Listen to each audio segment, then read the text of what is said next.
दर्शन करने जा रहे हैं, सत्संग सुनने जा रहे हैं, सेवा भाव की उसमें वृत्ति में चल रहे हैं, एक एक कदम चलना आपका परिक्रमा ही है। आपने अपना जीवन प्रभु को समर्पित कर दिया तो आप जहां चलेंगे वो सब परिक्रमा मानी जाएगी। आप जो बोलेंगे वो सब स्तोत्र माना जाएगा।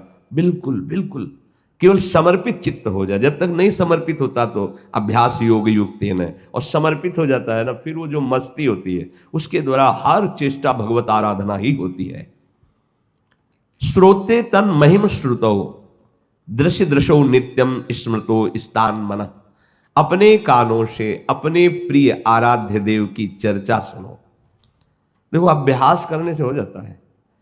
जैसे हजारों रूप नेत्रों के सामने से निकलते हैं, पर गुरु प्रसाद से कोई भी रूप कैमरे में नहीं आएगा, क्योंकि अंदर से ऑफ रहता, बाहर से खुला रहता है। समझना, ऐसे ही श्रवणेन्द्रिय हजारों शब्द पढ़ रहे हैं, अंदर से ऑफ है, अंदर ये श्रवणेन्द्रिय शब्द नहीं जाए। और प्रिया प्रीतम की चर्चा, भगवत चर्चा, साधन संबंधी, साध्य संबंधी तो ऑन हो जाएगी, फिर सुनाई दे। अभ्यास कर लो तो हजारों के बीच में बैठ करके भी आप समाधि में रहोगे। इंद्रिय आपके अधीन होनी चाहिए, आप इंद्रिय के अधीन नहीं। ये शुरुआत में नए साधक को विक्षेप पड़ता है, वो समझ नहीं पाता है। अभ्यास योग युक्त चेतसा, हर बात अभ्यास से सिद्ध हो जाती है। अगर आप ऐसा अभ्यास कर लें तो खूब कोलाहल मचा हो, आप बिल्कुल शांत गुफा में जैसे ऐसे शांत भगवदाकार वृत्ति में स्थित हो जाएंगे। और अगर बहिर्मुख वृत्ति रहती है तो कई बार शुरुआत में साधन के समय घड़ी का सेल निकाल के रखना पड़ा है।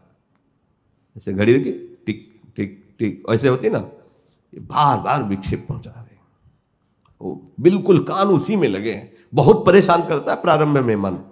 जरा सा भी कोई पड़ोस में हंस दिया, बोल दिया, इसी समय बोलना था, हम ध्यान लगा रहे थे, कहाँ किसका ध्यान लगा रहे थे, बाहर कोई आवाज तो नहीं आ रही। बड़ा बहिर्मुख मन, कई बार गुस्सा आई है अपने मन पर, क्योंकि जब वो बहिर्मुख होता है इंद्रियों के साथ तो जरा सी भी चेष्टा को वो बहुत करके मान लेता है और विक्षेप पहुंचाता है। और जब इस पर अभ्यास पे उतरा गया, साउंड अगर बजे, गांव आदि में जिससे ब्याह आदि होता ना, वो साउंड बजते ना गाने बजाने, फिर पूरी रात हमको जलाता मन, अरे देखो बज रहा है, अरे देखो बज रहा है। तो लगा बहुत कमजोर हृदय है इस विषय से, इसको पुष्ट करना होगा। अभ्यास जब हो जाए तो जितनी जोर साउंड बजेगा उतना ही अंदर उल्लसित होकर के मन मंत्राकार हो रहा है कि छूट न जाए, छूट न जाए, और पकड़ता है। जैसे हवा जैसे जैसे तीव्र चले तो हम वस्त्र और जोर से मजबूत बांध लेते हैं, ऐसे अभ्यास। कहीं भी कमजोर नहीं होना, किसी भी स्थिति में अपने प्रभु का विस्मरण नहीं होने देना। श्रोत्रे तन महिम श्रुतो, महामहिम बात सुनो प्रियालाल की, प्रभु की। ये निंदा स्तुति गंदी बात क्यों सुनते हो? श्रोत्रे तन महिम श्रुतो, महिमामयी बात सुनो जिससे तुम्हारा मंगल होगा। दृश्य दृशो नित्यम, अपने नेत्रों से उसी नित्य तत्व को देखो, सबके हृदय में विराजमान है। हम शास्त्रों बारे चर्चा कर चुके हैं। तुम नाटक को नाटक मान के देखते हो या सत्य मान के देखते हो? आप देखो, पहले कोई भी फिल्म या नाटक आप जब देखते हो तो पहले आपने माना, और सही पूछो तो पहले उसमें लिखा होता है कि ये सब काल्पनिक है, लिखा होता है ना। हमारे यहां भी लिखा है इस पूरे नाटक में, ब्रह्म सत्यम जगन मिथ्या, पहले लिख। इस फिल्म के, जगत फिल्म के सतोगुण रजोगुण तमोगुण जनित पर्दे में जो आप नाटक देख रहे हो, इसमें सबसे पहले ये लिख दिया गया ब्रह्म सत्यम जगन मिथ्या। उसी को चौपाई में उमा कहूं मैं अनुभव अपना, ये जो फिल्म देख रहे हो ये सब सपना, हरिभजन सत्य है ना, ये सब काल्पनिक है। संयोग वशात किसी व्यक्ति आदि का मिल जाए तो मेरा कोई उपहास करना या अपमान करना उद्देश्य नहीं है, लिखा होता है ना। तुम क्यों इसको सत्य मान रहे हो? ये आदमी बड़ा नीच है, ये बड़ा उत्तम है, तुम नाटक को सत्य क्यों मान लिए? बद्दो के अब जलो, अब रो, अब परेशान हो, अब आपने परेशानी आप पैदा कर रहे हो। उसने पहले लिख दिया ये सब काल्पनिक है, ये जो तुम जगत देख रहे हो ना ये मिथ्या है। ब्रह्म सत्यम, ब्रह्म सूत्र है, ब्रह्म सत्यम जगन मिथ्या। अब मिथ्या का भाव हटा दो जब उपासना के द्वारा, तो बचा सत्य। तो वही सत्य सिय राम मैं सब जग जानी। अब बात समझ में आ गई, तो करो प्रणाम जोरी जुगपान, दोनों हाथ जोड़कर प्रणाम करता हूं। न यहाँ कोई गंदा है, ना अच्छा है, न यहाँ कोई महान है, ना लघु है, मेरा प्रभु ही सब रूपों में नाट्य कर रहा है। अब ना समझो झगड़ा झंझट लड़ाई, ये बुरा वो महान मैं, ओहो भगवान कितना अहंकार भरा हुआ है, कितना अहंकार भरा। दूसरे के प्रति तो दूरबीन लिए बैठे हैं कुछ लोग तो ऐसे, बस मतलब कदम रखे भर कि उसकी पूरी जीवनी लिख दें, और अपने पूरा रजिस्टर काला है, उसको एक बार भी लौट के नहीं देख रहे। दूसरे के पूरे एक दो बिंदु कहीं काले होंगे तो दूरबीन से देख रहा है ना, बड़ा दिखाई दे रहा है। नहीं भाई, कोई यहां एक नाटक हो रहा है, सतोगुण रजोगुण तम, उसी नाटक में तुम भी हो।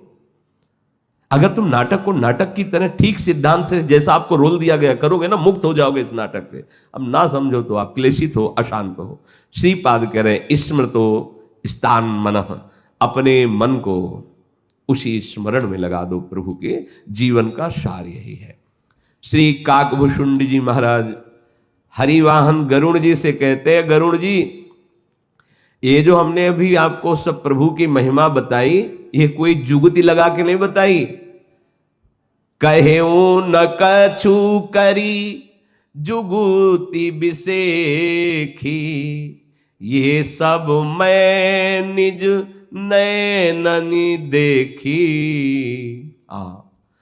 काकभूषुंड जी कह रहे हैं, मैं कोई वाणी का विलास मात्र नहीं कि मैं पढ़ी लिखी बात आपको सुना रहा हूं, मैंने अपने आंखों से देखा है प्रभु की ऐसी महिमा, अनुभव की है।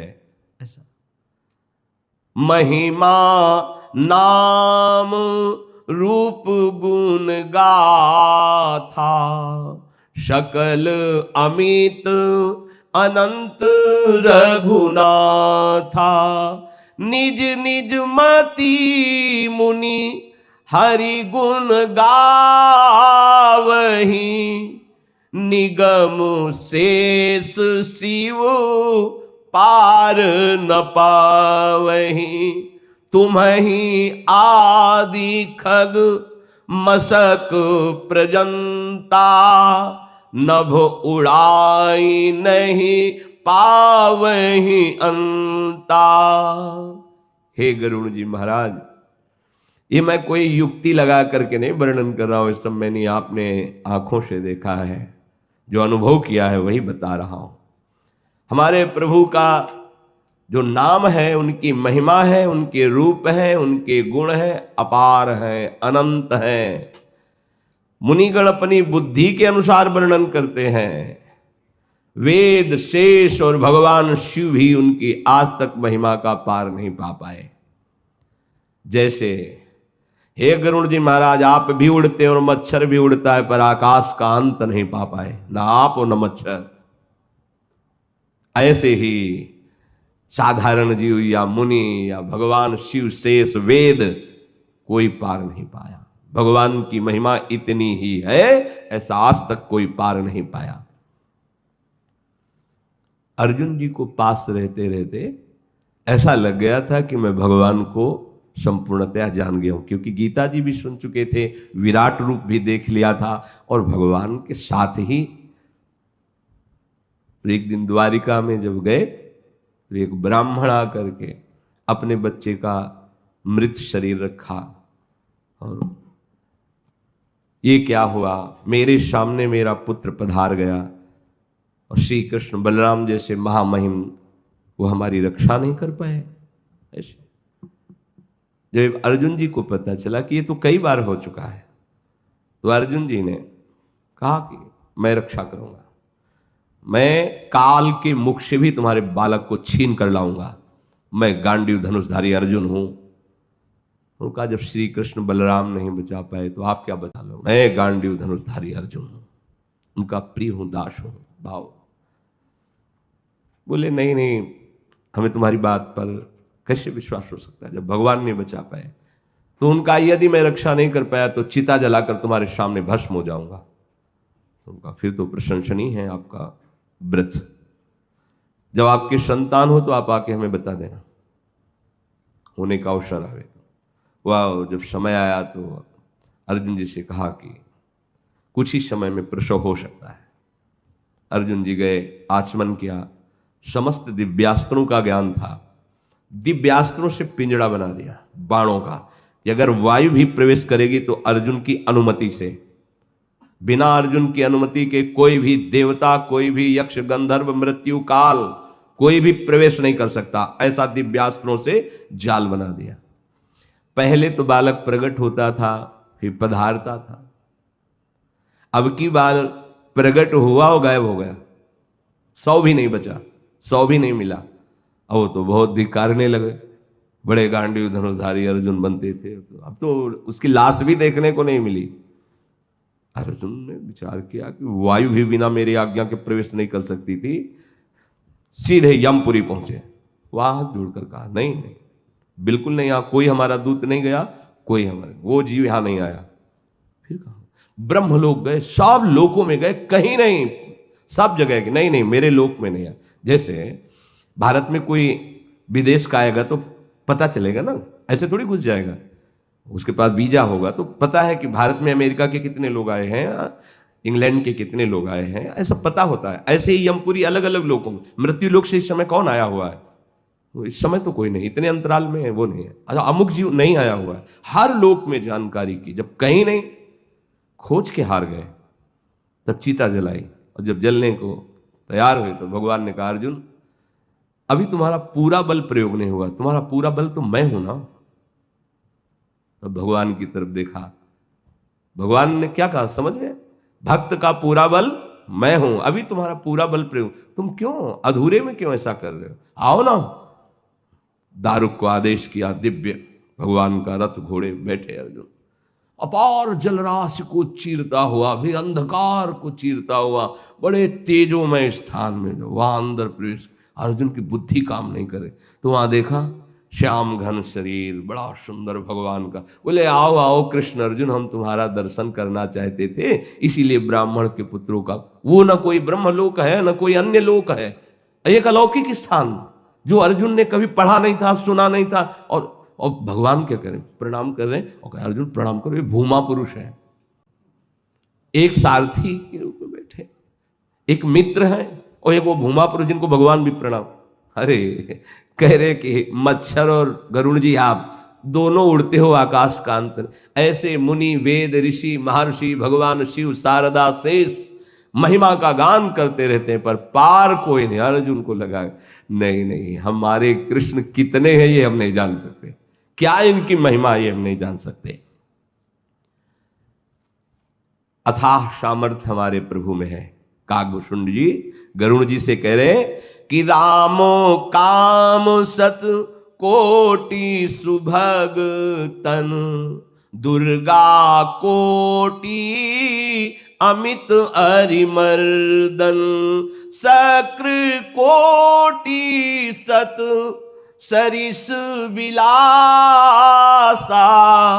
नभ सत कोटि अमित अवकाशा, मरुत कोटि सत विपुल बल, रवि सत कोटि प्रकाश, शशि सत कोटि सुशीतल, समन सकल भवत्रास। हे गरुण जी, हमारे प्रभु अरबों कामदेवों के समान सुंदर शरीर वाले हैं। हमारे प्रभु में अनंत कोटि दुर्गाओं की सामर्थ्य विराजमान है। अनंत शब्द है, कोटि, करोड़ों अनंतों दुर्गाओं जैसी शक्ति हमारे प्रभु में विराजमान है। अरबों इंद्रों के समान ऐश्वर्य है हमारे प्रभु का। अरब त्रिभुवनपति देवराज अरबों इंद्रों जैसा, अरबों आकाश के समान अनंत अवकाश है प्रभु। अरबों पवन के समान महान बलशाली है, अरबों सूर्यों के समान तेजोमय है, अरबों चंद्रमाओं के समान शीतलता प्रदान करने वाले हैं। संसार के समस्त भयों का नाश करने वाले प्रभु की महिमा अगाध है, असीम है, अनंत है।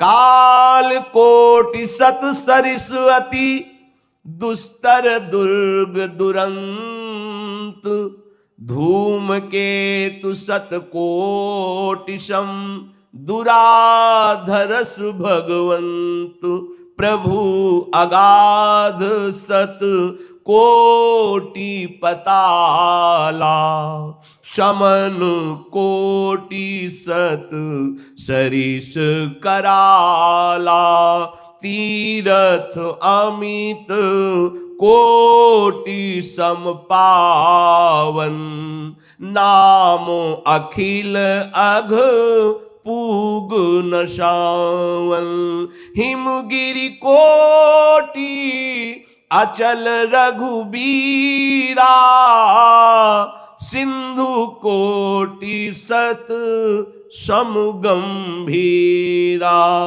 कामधेनु सत कोटि समाना, सकल काम दायक भगवाना।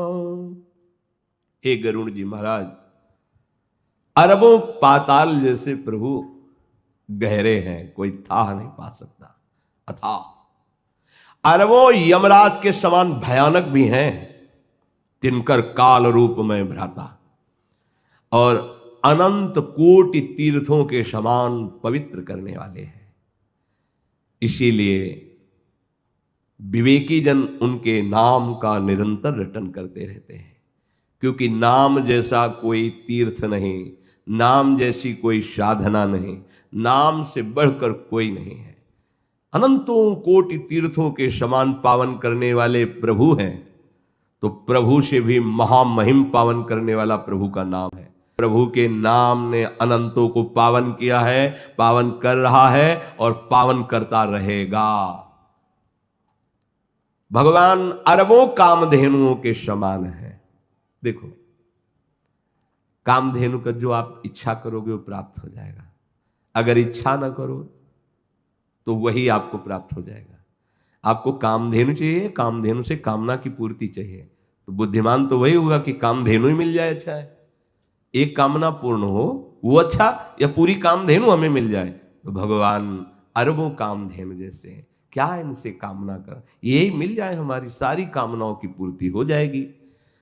समस्त कामनाओं की इच्छित पदार्थों को पूर्ण करने वाले अरबों कामधेनुओं के समान हैं। शारद कोटि अमित चतुराई, विधि सत कोटि सृष्टि निपुनाई, विष्णु कोटि सम पालन करता, रुद्र कोटि सत सम संघरता, धनद कोटि सत सम धनवाना, माया कोटि प्रपंच निधाना, भार धरल सत कोटि अहिषा, निरवधि निरूपम प्रभु जगदीशा। अनंत कोटि सरस्वतियों के समान चतुरता है प्रभु में, अरबों ब्रह्माओं के समान सृष्टि रचना की सामर्थ्य है प्रभु में, करोड़ों विष्णुओं के समान पालन करने की सामर्थ्य है, अरबों रुद्रों के समान संहार करने की सामर्थ्य है, अरबों कुबेरों के समान धनवान है, करोड़ों मायाओं के समान शक्तियां उनकी सेवा में रहती हैं, और बोझ उठाने में अरबों शेष के समान है। संपूर्ण भूमंडल को एक शेष भगवान अरबों शेषों की जैसी भार उठाने की सामर्थ्य है। अधिक क्या कहूं गरुड़ जी, पहले कह दिया, सब मैं देखी बात कह रहा हूं, कोई युक्ति लगा के नहीं कह रहा हूं, क्योंकि प्रभु के उदर में जाके सब देखा है। जगदीश्वर प्रभु श्री हरि सीमा रहित हैं, उपमा रहित हैं। प्रभु उपमा रहित हैं, किसी से उपमा नहीं दी जा सकती। प्रभु के समान केवल प्रभु ही हैं, ऐसा वेद वर्णन करते हैं, ऋषियों ने ऐसा अनुभव किया है। जैसे अरबों जुगुनियों के समान अगर सूर्य को कहा जाए तो ये प्रशंसा नहीं होगी, ये लघुता ही होगी। कहा जाए सूर्य कितने तेजस्वी, बोले अरबों जुगुनुओं के समान, तो ये उनकी अवहेलना होगी। ऐसे ही अपनी वाणी से जो भी कह रहे हैं उनके लिए सब थोड़ा है, क्योंकि अनंत असीम अपार है। राम अमित गुण सागर, थाह कि पावई कोई, संतन सन जस किछु सुन्यो, तुम्हें सुनावो सोई। प्रभु अपार गुणों के समुद्र हैं, भला कोई उनकी थाह कैसे पा सकता है। मैंने जैसा संतों से सुना है गरुण जी, वही मैं आपको सुना रहा हूं। मैंने एक बात पकड़ी है प्रभु की, भाव वश्य भगवान, सुख निधान करुणा भवन। बहुत जोर की बात है। ऐसे महिमा में भगवान भावोत्सवेन भजताम रस काम धेनु, हमारी प्रिया जो भावोत्सवेन, देखो यह भी कह रहे हैं, भाव वश्य भगवान, सुख निधान करुणा भवन, तजी ममता मदमान, भजिए सदा सीतारवन। गरुण जी, हमारे प्रभु को एक भाव प्रिय है बस। अभी भाव बाजार में तो मिलता नहीं। ये तो भावयुक्त महापुरुषों के संग, ये संक्रामक है, भाव से भाव, भाव से भाव। जो भगवत प्रेमी महात्मा जन है उनके संग, रे मन रसिकन संग बिन रंचन उपजे प्रेम, भाव यही है। उनके संग से उनका भाव हमारे में उतर जाए, निश्चित यदि आप मन वचन कर्म से संग करें तो रसिकों के संग से सब कुछ सुलभ। कहो कृपा ते कहा न होई, सुख के भंडार करुणाधाम महामहिम अनंत महिम अवाले प्रभु भाव के वश हो जाते हैं। भाव बहुत बड़ी वस्तु है, ये वेदातीत वस्तु है। अगर वेदों के सिद्धांत की सार बात वेदांत में वर्णन की गई है तो उसमें भी भाव ही है, ब्रह्म भाव। सारा खेल भाव का है। अपने उपासना में तो है ही शांत भाव, दास्य भाव, सख्य भाव, वात्सल्य भाव, गोपी भाव, सहचरी भाव, भाव भाव। बाजार में भी सारा खेल भाव का ही है। भाव गिर जाए तो, और भाव उठ जाए, भाव गिर गया तो फिर किसी काम का नहीं। बोले टमाटर बाजार में मारे घूम रहे थे क्योंकि भाव गिर गया, अब क्या करें, है नहीं? तो हम लोग जो मारे घूम रहे हैं ना, उसका कारण जानते हो कि भाव गिर गया। हमारा भाव गिर, अगर भाव उठ जाए, हाँ बोले क्यों बहुत मुस्कुरा के आ रहे हो पान खाते हुए? बोले आज भाव उठ गया था ना, सामान बहुत अच्छे भाव में बिकी इसलिए मुनाफा ज्यादा हो गया। तुम भाव क्यों गिरा रहे हो अपना? गिराने दिए, मैं ऐसा लगता है शरीर नष्ट कर दे। भाव गिर गया इसीलिए तो बात आ रही है। कैसे जिए, बहुत जलन हो रही, भाव गिरा दिया ना। भाव उठाओ, किसी भी तरह का कोई द्वंद्व तुम्हारे को छू न सके, ऐसे भाव वश्य भगवान। ये समझ में आ जाए, बस यही बात समझना है। ये भाव आ जाए तो, पर सब जब अभाव हो जाता है तब ये भाव आता है। ये ऐसा भाव नहीं है कि सब भावों के बीच में रहेगा, ध्यान रखना। जब सब भावों का अभाव हो जाता है तब आता शांत भाव, शांत भाव। और इसी शांत भाव के ऊपर फिर ये भगवत भाव उठते हैं, दास्य सख्य वात्सल्य कांता सहचरी। ममता और मद मान को छोड़कर जो भगवान के भजन में लग गए उनको ये भाव प्राप्त हो जाता है, और यही भाव भगवान को अधीन कर लेता है। भाव का भूखा हूं मैं, और भाव ही एक सार है। भाव से मुझको भजे तो भाव से बेड़ा पार है। भाव बिन सुनी पुकारे मैं कभी सुनता नहीं।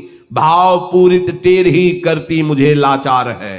भाव पूरित टेर ही, हा किशोरी, करती मुझे लाच, विवश कर देती है, और समस्त माया का पर्दा हटाकर उसके सामने प्रकट होना पड़ता है। जो ममता, एक एक शब्द समझो, ममता कहीं नहीं, केवल युगल चरणारविंद में। और मद नहीं, किसी भी वस्तु व्यक्ति स्थान पद प्रतिष्ठा आदि का। अगर मद है तो यही हमसी श्यामा जू के बल अभिमानी, हमारी लाडली जो।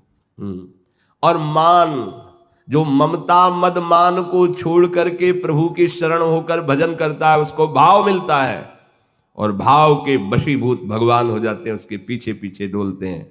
भक्तन पाछे यूं फिरे जो बछड़ा संग गाए। कागभूषुंड जी के वचन सुनकर गरुड़ जी के आंखों में अश्रु आ रहे, आनंद अश्रु हो, पंख फुलाकर हर्षित हो रहे, नेत्रों से प्रेम जल बह रहा है, मन डूब रहा है प्रभु की महिमा में, हृदय में भारी प्रताप भगवान का उदय हो रहा है भक्त के संग से। अब वो अपनी पिछली बातें याद करके बहुत सकुच जाते हैं कि ऐसे प्रभु पे मैंने संशय किया, मैंने अनादि ब्रह्म को मनुष्य माना। गरुड़ जी ने बार बार कागभूषुंड जी के चरणों में प्रणाम। ये बात देखो, ये बात गरुड़ जी महाराज ऐसे भगवान के निजी वाहन, भगवान अपने रथ की ध्वजा पर अपने ऊपर विराजमान किए हुए हैं, जिनको गरुड़ ध्वजा है भगवान को कहा गया, जिनकी ध्वजा पे गरुड़ का वास है, और जो भगवान के निजी वाहन महाज्ञानी सबके बंदनी, वो आज कागभूषुंड जी के सामने बार बार प्रणाम कर रहे हैं।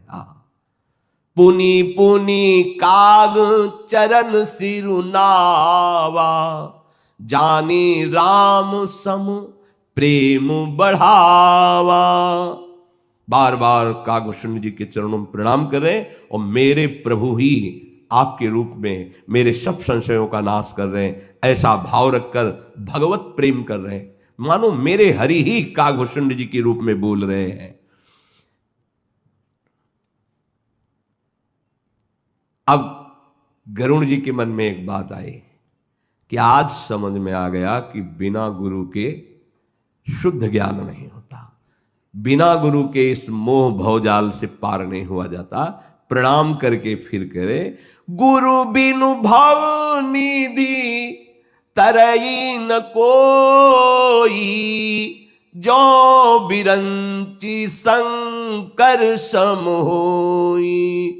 संशय सर्प ग्रस्यो मोहिताता, दुख दुलहरी कुतर्क बहुब्राता।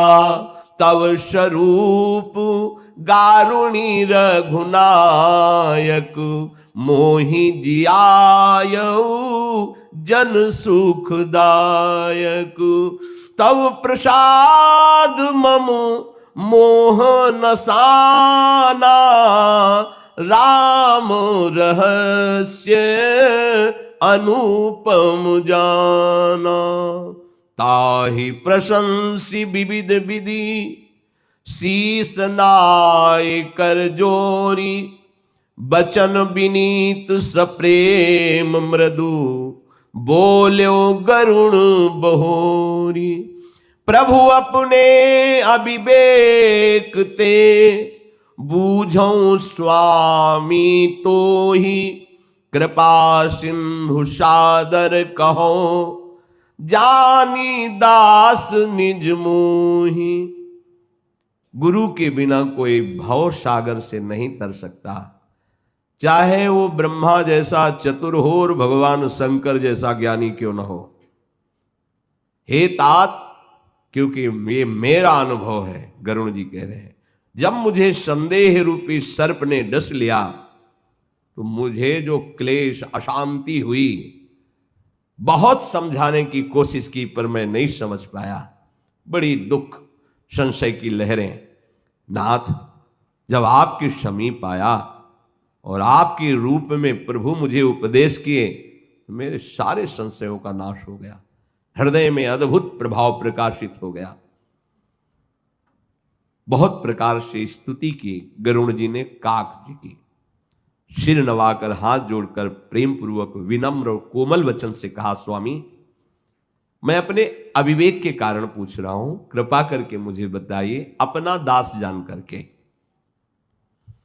तुम सर्वज्ञ तज्ञ तम पारा, सुमति सुशील सरल आचारा। ज्ञान विरति विज्ञान निवासा, रघुनायक के तुम प्रिय दासा। मैंने देखा आप सर्वज्ञ हैं, कहीं से भी प्रश्न करें तत्काल समाधान मिल जाता है। तत्वज्ञ हैं, आपको वास्तविक तत्व का बोध है और आपके अंदर माया अविद्या जनित अहंकार भी नहीं है, उत्तम बुद्धि युक्त हो, सुशील हो, आपकी सरलता टपकती है और वैराग्य और विज्ञान के तो आप धाम हो और भगवान की प्रिय दास हो, तो आप जैसे ऐसे महापुरुष को ये कौवे का शरीर क्यों मिला? ऐसा क्या? क्योंकि सब सद्गुण आप में विराजमान है और आप काक शरीर